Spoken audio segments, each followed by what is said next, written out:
Well, a very good morning to you. It is Saturday, the 29th of October. We are in the rainy season now, and it's definitely rained overnight in most parts of Joburg. In fact, this morning we've woken up to some rain as well. We're coming to you pretty early on a Saturday morning. Lyall Cooper is standing by to preview the Allied Steelrode On a Mission Charity Mile meeting. Big day today out in Joburg in the city. 10 races carded, an early start, 11:30. And it finishes at 20 to 5. But nice to know that we're working together today, not only here on the Clock in the Gallop show, but also for Four Racing at one of their primary meetings. We'll both be presenting on course today. I look forward to having a good day with you out there today, Lyall. Good morning.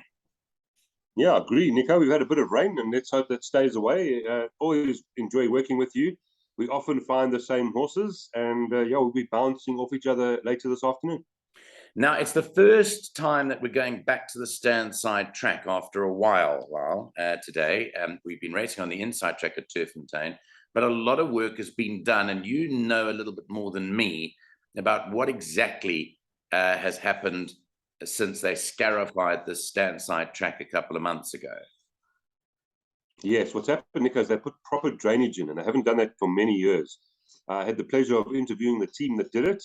They're very confident, they're very experienced. They've done quite a few race courses around South Africa. They've also done many golf courses. And now with this proper drainage and the Standside track, even with rain, we should have pretty good success. The course is looking lovely, and we're going to now see how the drainage stands up. But they were very confident that this new drainage will help tremendously with our rainy season. And we shouldn't have too many abandoned meetings, unless, of course, we have those big rains, which is nothing we can do about. Absolutely. Well, we've got the rains now, so it does test the drainage. What also do is test our ability today on the track, because it does change complexion slightly because of the rain, and because we're on this new track for the first time. How is it going to play out? And those questions need to be answered, and I'm sure as the afternoon progresses, we'll get to those answers a bit later on. Let's just tell everyone exactly how much rain has fallen, Lyall. The official track report as of 3 o'clock yesterday afternoon. Now, they haven't updated it, and I'll update it if it does come through. 13.5 millimeters, but I'm sure more has fallen. So the track condition may well come up as good to soft this morning. And we'll just check up on that, because this was only updated at 3 p.m. on Friday. So there was up until that stage 33 mils, and I think more has fallen. So we're looking at probably close to 40 or 40 mils plus for the week. But let's go to the card. I'm going to bring up firstly, before we do talk about this, the fact that today is still a day that you can join us on Clock in the Gallop direct line, Lyall. And this is what we've been doing. So just quickly, for those people that might not have joined, that still want to join up, there's still 3 days left of this. Remember that the meeting on Monday at Greyville has been cancelled. So we're now taking in the Wednesday, the 2nd of November meeting at Greyville. So you've still got 3 meetings for your 250 Rand. Unfortunately, you've missed out at Fairview, where we had a particularly good day too. But if you want to come on board, then all you'll have to do is to deposit 250 Rand into our Clock in the Gallop bank account, which is on the right-hand side, and use your name and your mobile number as a reference, and then send us through your deposit slip to our email address, clockingthegallop@gmail.com, or WhatsApp us on 079 390 5747. We will be sending those tips out later on this morning, probably within the next couple of hours. So that's what we're looking at today, and let's see where we get to with 10 races on the card. Hopefully you'll join us on the Clock in the Gallop direct line. So let's go to Lyall Cooper, starting off our Clock in the Gallop assessment of the meeting. First race of the day, a big field for a maiden plate. It's up the straight, 1,160 meters. And by the way, they've got a jackpot on the first 4 races of the day. Yes. Quite nice. So that starts off at 11:30. And interestingly, number 4 is a scratching, Stroke of Mercy, who would have probably appeared in our top selections. But Lyall, take us through what you like. I'll bring up the betting whilst you do that. Importantly, Nico, Pierce Stradum not riding this afternoon, so we will not see him get his 5,500, unfortunately. So he will not be there. As far as race 1 is concerned, Nico, so I'm also coming off panel discussions, etc. So I've heard a lot of them. Number 12, Munchkin. I've heard about this horse for a long, long time. Apparently, it's a very decent individual, the son of Rafif. Smuggler Kamalo takes it. I've chatted to Lucky. I've chatted to Craig Zaki. He's obviously done some work, and it's a very good horse, this one. He's going to have to be very good to beat a horse like Black Egret. Mythical Dream, we know, has won 3 on the bounce. Black Egret's Ashley confident. I did speak to Andrew Fortune as well. He did say Black Egret probably hasn't improved, but he might not have to have improved to win a race like this. I think he's a big runner as well. And then just want to mention one other horse here, which is number 3, Lover's Lane, which would be my value bet, about 25 to or 13 to 2 with Gavin aboard. He won 2 good runs here, including that run behind Boisterous. Drawn perfectly at 12. Let's just get that out the way, Nico. Down the straight, the draw on the outside after rain is very important. So Black Egret drawn 16, Lover's Lane drawn 12, and Munchkin drawn 11. All 3 of them good. But Nico, I think Munchkin could be the business. It could be the business. Now, this horse has been backed twice and scratched twice, hasn't it? Correct. My memory serves me correct. It's tried to come to the course. Third time lucky for Davy Shaw and Lucky Udalakis, but everyone was talking about this when it made its debut, and then it was scratched. Then it came out the second time. The bookmakers again liberally priced it up. It was punted heavily. And here they again came into the race at 5 to 2, 28 to 10, and they backed it into half the price, 14 to 10. So the talk is rife that this horse is catching pigeons. Now, the horse above it in the market, rather in the race card, number 11, Marquez, is a full brother to William Robertson. And, you know, I think they went to a lot of money to pay for this, 500,000 Rand they purchased this horse for. Blinkers and tongue tie on for the first time. You know, again, we can only tell what's happening when we see these horses. But I don't know what the comments were from Mike de Kock. Did you get comments from the de Kock stable with regard to the 11? Unfortunately, I have no comments from the de Kock stable at this stage. And just while you're on number 11, Nico, if number 18 gets into the race, she's not in the race. But if she does get into the race, I've heard stories about her too. The daughter of Alborency. Well, Alborency was a very quick animal, and see anemone. Very 18 years. So, well, I see it very much the same as you. Of those that have run, I think Black Egret is drawn on the right side. I think it'll prefer the 1160. And I think for Keenan Jansen and his partners, I think this one will do okay today. But the question mark is, who are the first timers? You mentioned Lover's Lane. At 12 to 1, it may well be there. I think we are leading the same horses over there in the first of the day. Okay, let's go to race 2 now. Race 2 kicks off the bipot today. And that race is, again, a big field for the fillies this time. It's at 12 o'clock. And in the second race, let's just quickly see if there are any changes here that I can pick up. I don't see any at this stage. So there's been money for number 12, Southern Skies. That's a bit of support for that one. But the favorite here, if I'm looking, is 7 to 2, Gregarious Gal, number 3. Yeah, Nico, when I looked at this race, I thought the experienced runners should win this race. But I did, at the Vol on Thursday, I did find Alec Laird. He said to me, Virgin River is a nice filly. I also caught up with Gavin Arena about number 12, Southern Skies, and Gavin also said, nice horse. I thought it might be short for Southern Skies. The mare won over 16 plus, so probably on the sharp side. So therefore, I'm going 3, 4, 5. Quite simple. 3, 4, 5, pretty much as they're betting. I thought that's the way they would run, Nico. I quite like them. Okay, 3, 4, and 5 in that order. You like Gregarious Gal. I think she was a bit disappointing last time out, but she did run against a strong field, and she's back down to a sprint. And she is drawn 1. She is drawn 1, and for that reason, I might lean towards the 4 when we get there, Nico. Yeah.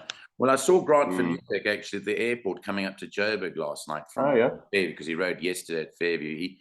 He seemed a bit down in the dumps because he hasn't had the best of times recently. So he said he's hoping that his riding in Joburg will turn it around for him. So he rides some important horses today. And we'll wait to see. Talented man. Yeah, he is. But he said his form isn't too hot at the moment. And I had agreed with him lastly that maybe the move to Joburg today. But he was probably laughing when he said that. He was probably laughing when he said that, wasn't he? He's quite a likable chap. Yeah, he's a wonderful guy. How well bred is this number 18, Call to Glory by Kingman out of Smart Call? You want to see that when it Very runs. nice. That is extremely well done. Correct. It's the best bred horse in this country running around at the moment. Beautiful. Good Okay. point. So that's race 2. You're 3, 4, and 5 in that order, but Yeah. looking at those 3 to bring you through. And I'll be asking you, Nico, to watch those 2 first-timers on the way to the start, please. Well, I'll watch them in the ring, definitely. You're talking about Southern Skies and Virgin River. Well, look, there is a bit of money on for Southern Skies. I did speak to Gavin yesterday. I'll come to that a bit later on when we chat about what didn't mention that horse to me though. Okay, race 3 is the start of the place accumulated, 12:30. It's a Pinnacle Stakes, fillies and mares over the 1400 meters. 6 runners in the race, and obviously the return of Rain in Holland. Now we know that she went wrong in her most recent race. She won it, but she wasn't fine to go down to Natal. So they've, I think they did an operation on her, as far as I remember, and she's now got a tongue tie on, and I see she's also got the compression mask on, so quite a bit added to Rain in Holland over here. Compression mask goes on the 3 rather.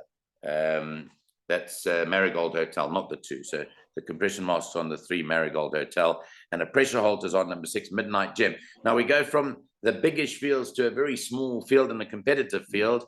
And you've got 15 to 10 Rain in Holland, 9 to 4 Under Your Spell, who's been purchased by some Australian interests, I understand, and 28 to 10 Bon Vivant. Take us through what you like. Yeah, I think the betting's right there. When Sean Terry's comments were, Under Your Spell, classy, 62 kilograms will need. Rain in Holland, classy, this might be short, 62, obviously just need a bit in a good space. And then Marigold Hotel will need.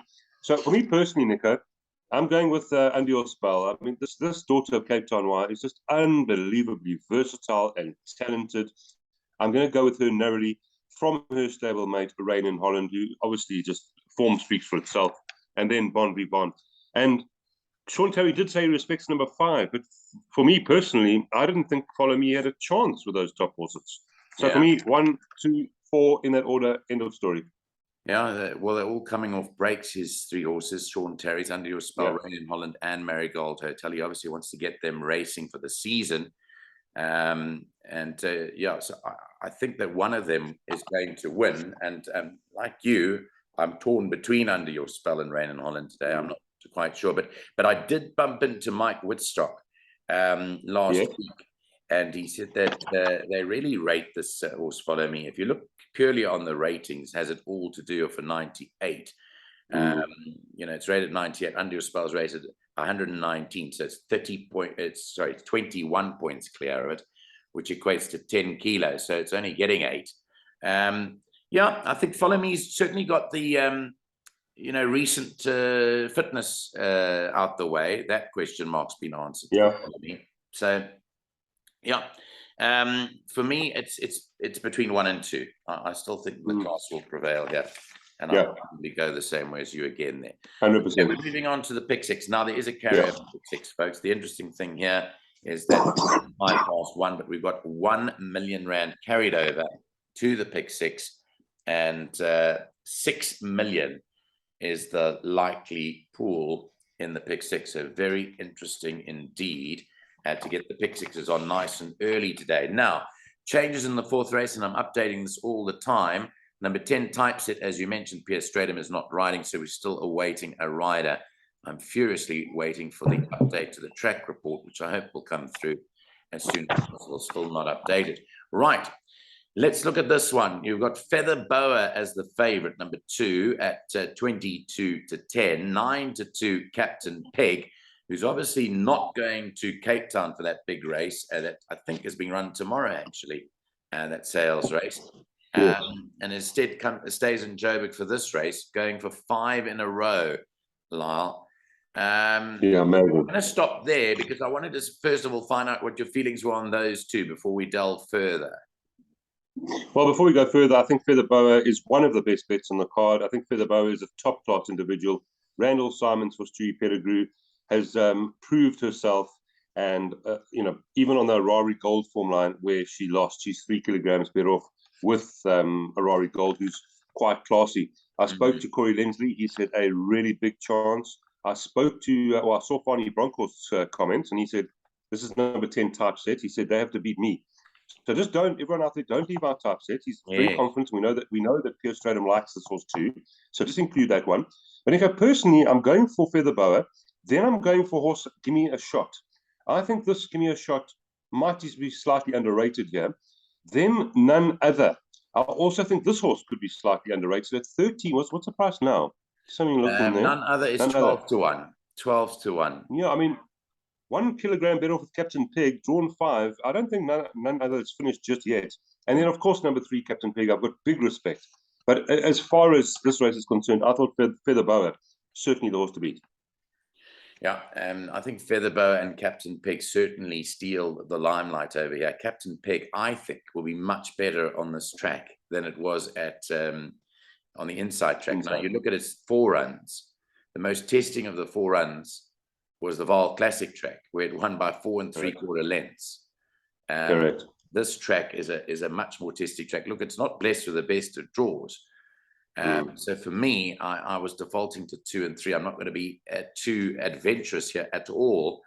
With regard to Fani's comments on typeset, I think she's a very, very nice horse. I think we liked her to kill last time, didn't we? And we got beat by Anfield's Rocket. Yeah, we were quite surprised.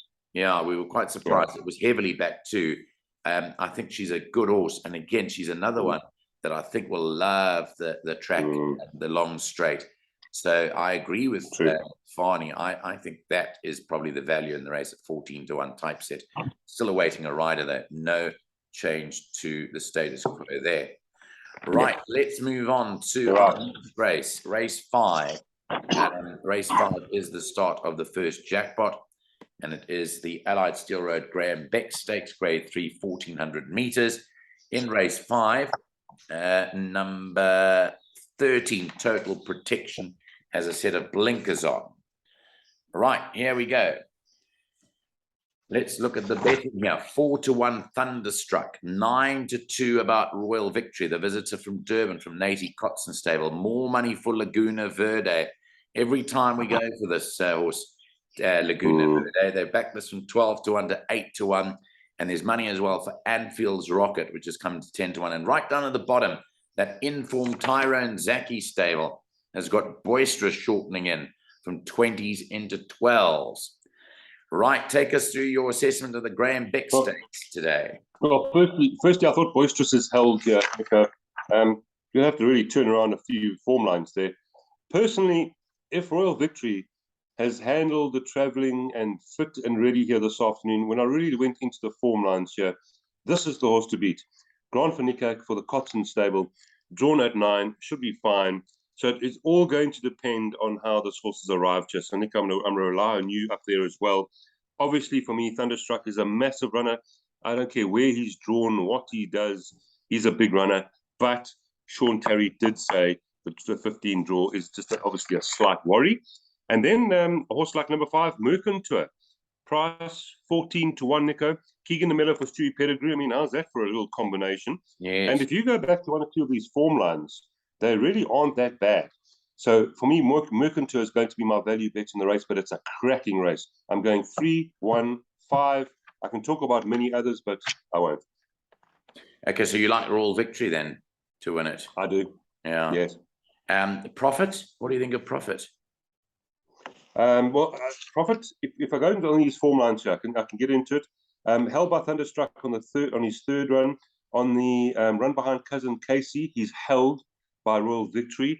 On the next run behind Cousin Casey, he's held by Royal Victory. And then as far as Thunderstruck is concerned, he shouldn't be too far back. In other words, Nick, I wouldn't be surprised if Profit won. This is a decent individual.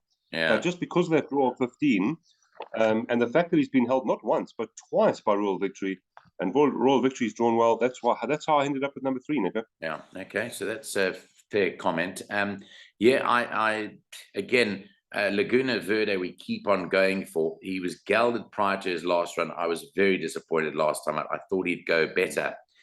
Change of rider maybe today with Samanga Kamalo in the saddle for Craig Zaki. But he's held by number 3. He's held by number 3 and Profit, Nico. I know.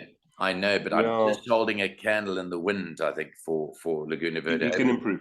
Hoping the candle doesn't go out, but it's been back from 12 to 1 into 8 to 1. So there's money on that. So that was one of the shortlisted horses I made for this race. And of course, Grant Maroon also likes his Anfield's Rocket, thinks it's a very decent sort. So the other one horse I wanted to discuss quickly with you was this horse, Union Square. And I know it's a big, big price. And I know it's drawn horrifically, but it was finishing very nicely over the 12 on the inside track at Turffontein.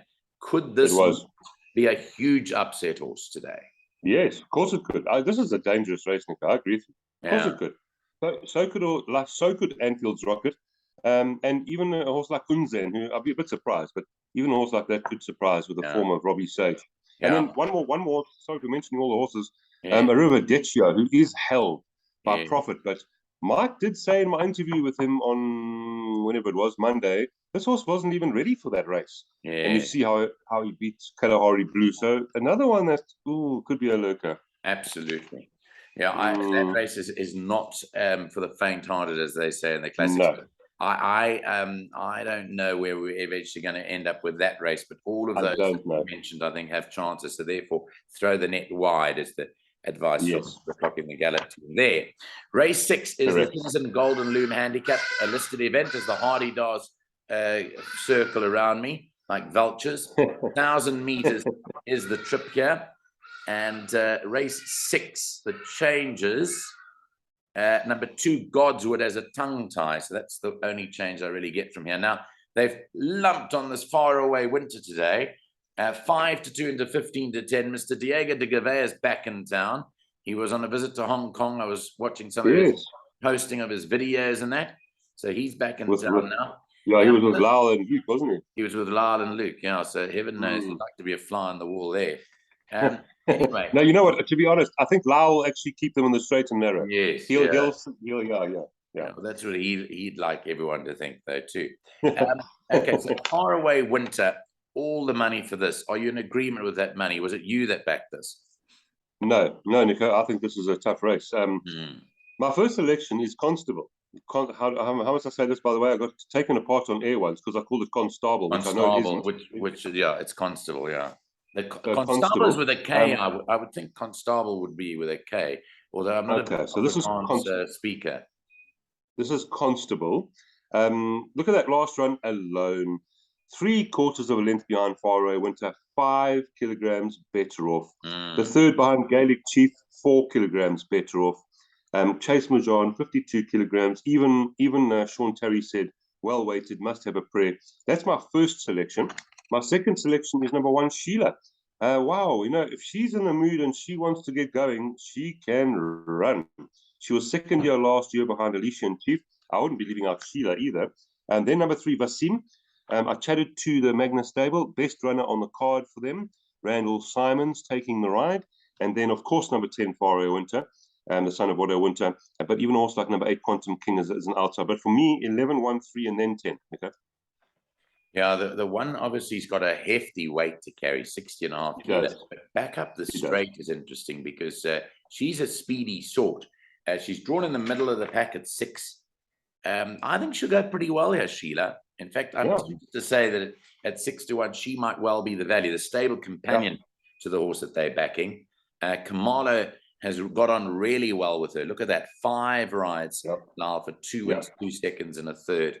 And Nico, I've got to stress there that when she ran behind Velda Orsia, William Robertson, a horse like William Robertson is behind her. So this Sheila has got some really good horses behind her in her career. Well, she ran second in this race last year behind Elysian Chief. Correct. She's giving Elysian Chief a kilo. So, Elysian Chief ain't in this race. I don't mind her. I think, we're leaning towards Sheila, actually, the stable companion here. I wanted to quickly... I do like Constable as well, Nico. You do like... So we're looking to beat the favourite there, but we obviously respect Faraway Winter, but we're looking at Sheila and Constable to be major dangers there in that 6th race. Right, we've got to quicken up the pace a little bit. Let's move on to race 7. The Allied Steelrode On a Mission Charity Mile. There's a quartet carryover of $500,000 to this race. Likely pool is $1.5 million. Yeah, here's the betting. I'm not going to go through all the betting, but just suffice to say that it is an open renewal of the event. Lyall? Yeah, and I've spoken to 10 experts, so to speak, and they've all got different opinions. So that just shows you why this pick six might play this afternoon. I'll be quite quick, Nico. We can talk about this all day later. For me, MK's Pride is my first selection. Right. The Brilliant Safe Passage is my second selection. He might just be, he's going for bigger and bigger, better things. Not that this isn't a bigger thing, but I think he might just need the run a bit. So 2, 3, and then 11 After the Rain, 12 Humdinger, and 13 Irish Tractor. Those are my bottom weights that I'll be taking. The bad news is quite a few people are loving After the Rain. I did chat to Gavin van Zyl, and he did say he's a little worried that the 1600 is 100 meters too far. I must say that. Yeah, it's a strong front runner, and it is the testing track, and there's been rain, and he's running after the rain. Yeah. So, Nico, I want to mention my roughie here. My roughie is number 14, Willow Express. Not sure what the price is. 40 to 1. That's my roughie for the race. Yeah. Look, I'm going on previous runnings of this race. Okay. Now, last year, Bingwa, all right? Yes. Was drawn 14 out of 16 and won convincingly. So what I'm telling people out there is, if you like a horse, don't get put off by the draw today. There are people that'll be put off by the bad draws of horses. Don't get put off, because Bingwa slammed them. Admittedly, a good ride by Chase Mojan to win from 14 draw. Where's it drawn today? 1. Yeah. I think that Bing was the horse to beat again. Oh, I like it. Gavin said working very well. I think this is a massive runner today at 16 to 1, and I think it's got a big chance. Now, I'm not sure, again, what the De Kock stable think about MK's Pride, but he's obviously a very good horse, and it's the first run for the new stable. But remember what I said. I said to you, don't worry about the draws. So I'm going out on a limb here. Puerto Manzano is effectively, forget about the 19, because that doesn't make sense, because there's only 16. It's basically drawn 16. Right? Yes, correct. He has had a very good last run. I know it's second run after a rest, but how well is De Mello riding? So you can add a couple of lengths to Puerto Manzano from the draw. I think this is open. And therefore, I think Johan Janssen van Vuren is going to win the race today. He's got Aston, he's got Puerto Manzano, he's got Bingwa, and he's got Homely Girl. Obviously, I think Homely Girl's got a big challenge in front of it. Yeah. I like, I'm leaning towards either Puerto Manzano or Bingwa, to be honest, for my first choice.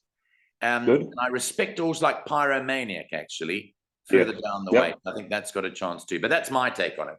Those are the horses I wanted to mention this morning. Nick, I spoke to Keegan de Mello. He says, horrible draw, will be running on. Yeah. Keegan's comments. Okay. Let's move on to race number 8 now, with only 6 minutes of show left. This is the Grade 2 Yellowwood Handicap over 1,800 meters. Scratches number 4, Admire Me here. Pink Tourmaline is 2 to 1 favorite. Gilded Butterfly 7 to 2, stepped up and tripped last time. Bold Fortune 7 to 2. I make it a race with those 3. I don't know if you agree or not. Yes, correct. I'm quite strong on Pink Tourmaline. I've chatted to James Crawford. He's very confident. So quite a strong first choice here. Pink Tourmaline, and then for me, Stu Pettigrew to run second and third, 7 and 2. 1, 7, 2. I thought those were the 3. Okay, I do like Pink Tourmaline. We liked it last time out. We went out and backed it at 8 to 1 and 10 to 1. We got the money when it beat Nebraska. I think we're back on it again today. Pink Tourmaline, but I have very big respect for this horse, Gilded Butterfly, who's now seems to have won a race and now may get her confidence back. So I'm going 1, 2, and 7, pretty much as the betting has it over there. We're not going. One more mention, Nico. Please just include number 11. Just include Crimson Princess and all the trifectas and quartets, because on a run does hold Gilded Butterfly. So just include her. Okay. If you're going to include her, I'm going to suggest that Greek Miss improves from her last start to Gilded Butterfly to be better today on the main track as opposed to the inside track. But let's see what that works out to there. Okay, let's move over to race number 9 now, which is the listed Java Stakes over 2,400 meters. In race 9, number 2, Imperial Ruby's Marco van Rensburg. No tongue tie for 7 out of your league. Your choices here, race 9. 4, 8, 3, and 2. Light of the Moon for me. Speed Time Razor Hallelujah. Third, the very good. I really like Blackthorn, and then number 2, Imperial Ruby. So for me, Light of the Moon, Nico. Light of the Moon. You think she continue her good form? She likes this course. You think that she's going to be up against the boys today, that she'll slam them? Yeah, I do, Nico. She's so good, and she loves the wet conditions as well. So yeah, she does. I think it's a good race, though. I mean, for me to tip her confidently, no, because Blackthorn, Razor Hallelujah, and Imperial Ruby are no fools. Yeah. So yeah, they can run too. Mm. Okay, so you're going to go for good race. Light of the Moon, and even Jamila. Yeah. Yeah, I must just mention Jamila as well. I think, obviously we've got a chance as well. The weights here, Jamila is also a runner. So my first selection, the 4, and then wow, those next 4 behind her are all talented stayers. Yeah. Funny enough, I like Blackthorn. I thought Blackthorn was the horse to beat here for Terry and DeMello. I respect the 4 though, so I made it between 3 and 4 as the top stayers in this particular contest in terms of class. Razor Hallelujah, for me, still has to prove it against Light of the Moon. I don't think it's level. Yeah. Okay, the 10th and last race will end off at 1640, American 105 handicap 1600. This is effectively the consolation charity mile for all the horses that didn't get into that race, went for this one. Scratch number 5, Express from the US. Castletown there's been money for into 4-1, but 7-2 Vanderbilt, and another level 5-1 Bar of Avon. Well, hold your laughter till the end, Nico. I'm going Imperial Master from Back to Black, then another level, and then number 7 Vanderbilt. I quite like number 11 Imperial Master. Pelisandi and Corley, Stewie Pettigrew. This 53 kilograms drawn for. That's my selection here at about 25-2 from number 10, Back to Black. I think this horse is going to pop up here. I did chat to Casey. She said, been disappointing, capable of better than being showing. And on another level form line, Back to Black is 3.5 kilograms better off. So for me, 11, 10, 9, 7, 3. Okay, so you're going for the bottom one. We're doing one of those issues where we go for the horses below a certain number to win. I think the winner will come from 9, 10, or 11. Yeah. So I'm leaning towards those bottom. I agree. But 100%. you also think Vanderbilt, eh? Well, no, Nico, no. I'm quite strong on the 9, 10, 11. Just like you, to be honest. Yeah.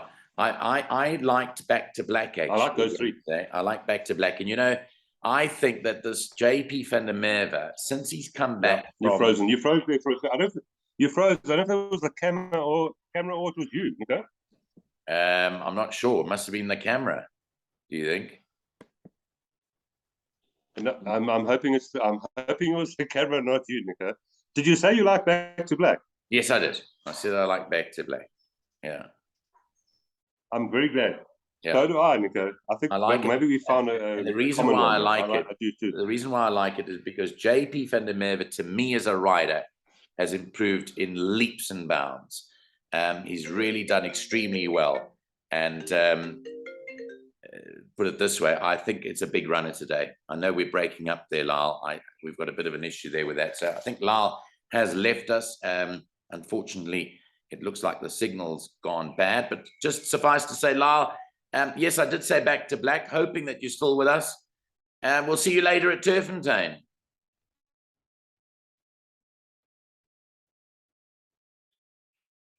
Okay, Lyall, unfortunately... Oh, there you are. I got you. Okay, have you got me? Okay.